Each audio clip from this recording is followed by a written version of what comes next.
That's the best shot he could have made from where in the position he was in.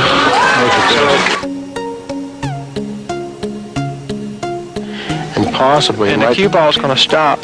You know, and that's a good shot. Yeah, that's an excellent shot. Considering the position he was in, he certainly got the most out of it. That's the best shot he could have. That's the best shot he could have made from where in the position he was in.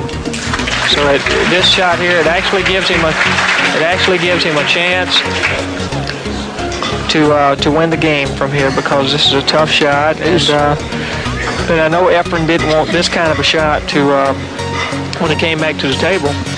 Well, he's looking to bank it. At least he walked over there and looked at the ball and see if there was a path to the pocket if he elected to bank it.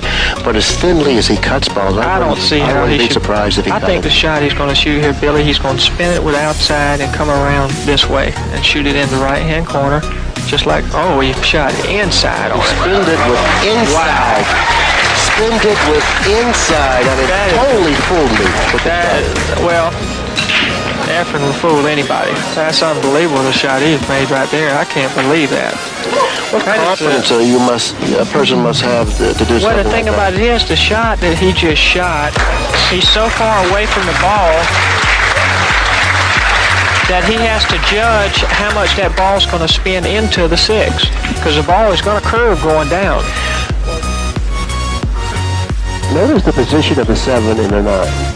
One might think that this should have been a detriment. He turns it around. Let's see, now he's got this tough shot here. I would think he was just going to thin this ball some way. You're right. Oh, he hit that so good. Did he hit that good? Wow. That's an awesome shot from there, and behind the 9 and 7. Awesome shot. Over a ball. Wow, what a shot. You know, there are actually rare times where we can actually use those fancy stroke shots that we practice.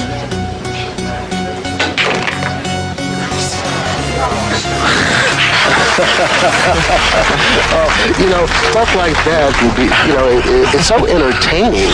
We're going to have to get a replay on that shot. We're going to have to get a replay on that shot.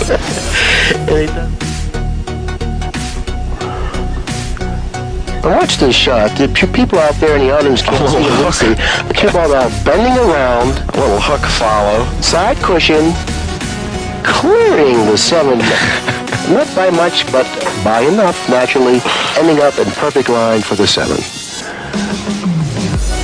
Now, who would have thought this was a 2-run? I'm telling you, he was thinking about missing that ball. Well, that's probably the problem. You know, shouldn't be thinking about missing it. Well, he did the right thing. He was thinking about missing it. He got up off the shot and moved around a little bit.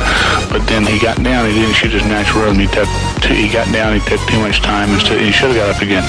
And somebody in the audience maybe... oh, well, it's something could have happened. I didn't notice. Well, something could have happened. Because that, of course, can take your eye right off the shot and make you miss a shot like that. Look at this. Look at this. Played both. He played both. He played. If he misses the bank, he gets the 9 ball anyway.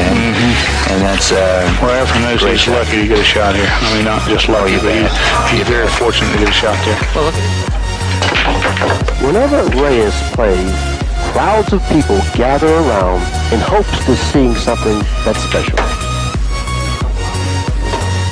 Okay, now he's really faced with the dilemma here.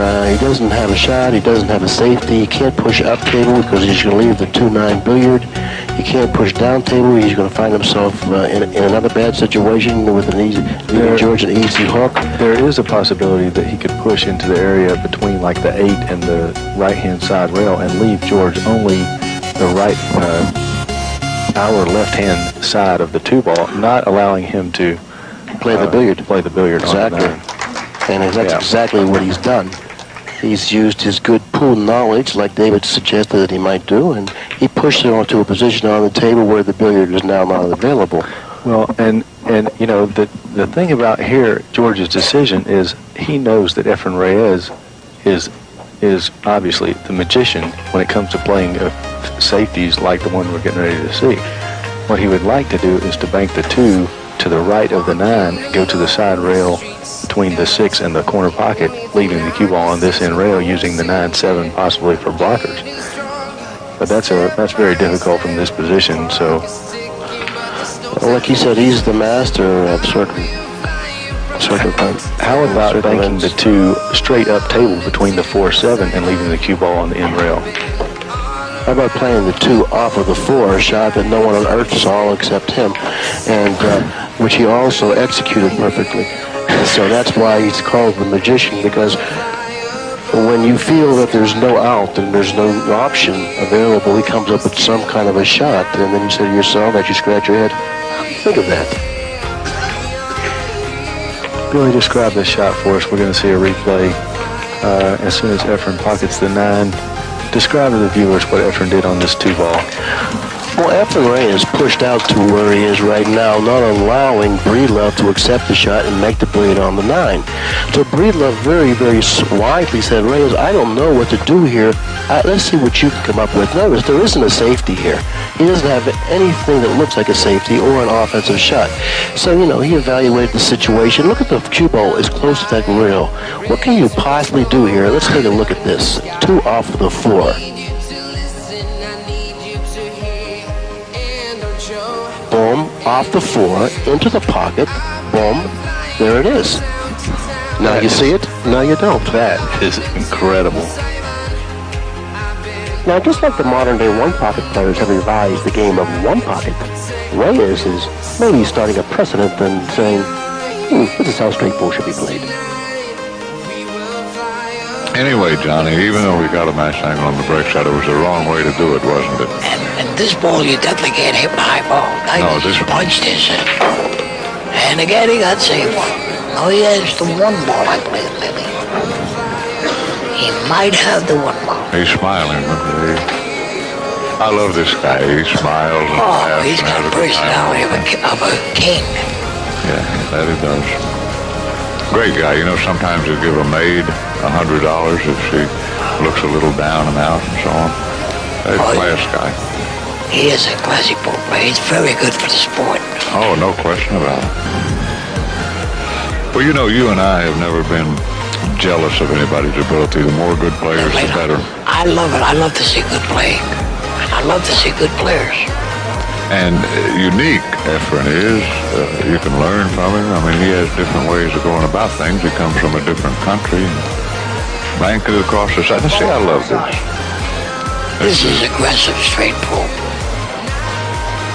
I like that.